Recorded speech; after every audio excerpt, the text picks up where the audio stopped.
Mark 11.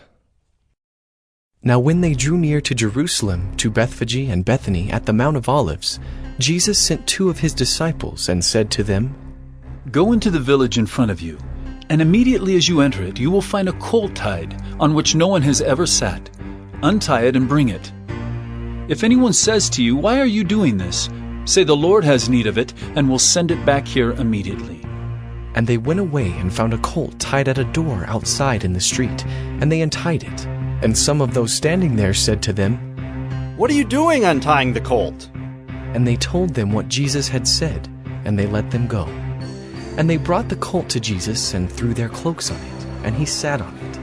And many spread their cloaks on the road, and others spread leafy branches that they had cut from the fields. And those who went before and those who followed were shouting, Hosanna! Blessed is he who comes in the name of the Lord! Blessed is the coming kingdom of our father David! Hosanna in the highest! And he entered Jerusalem and went into the temple. And when he had looked around at everything, as it was already late, he went out to Bethany with the 12. On the following day, when they came from Bethany, he was hungry. And seeing in the distance a fig tree in leaf, he went to see if he could find anything on it. When he came to it, he found nothing but leaves, for it was not the season for figs. And he said to it, May no one ever eat fruit from you again. And his disciples heard it. And they came to Jerusalem. And he entered the temple and began to drive out those who sold and those who bought in the temple. And he overturned the tables of the money changers and the seats of those who sold pigeons. And he would not allow anyone to carry anything through the temple.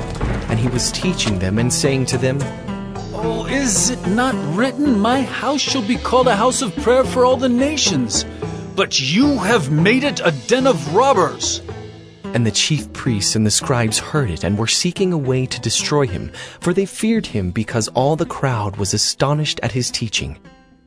And when evening came, they went out of the city. As they passed by in the morning, they saw the fig tree withered away to its roots. And Peter remembered and said to him, Rabbi, look!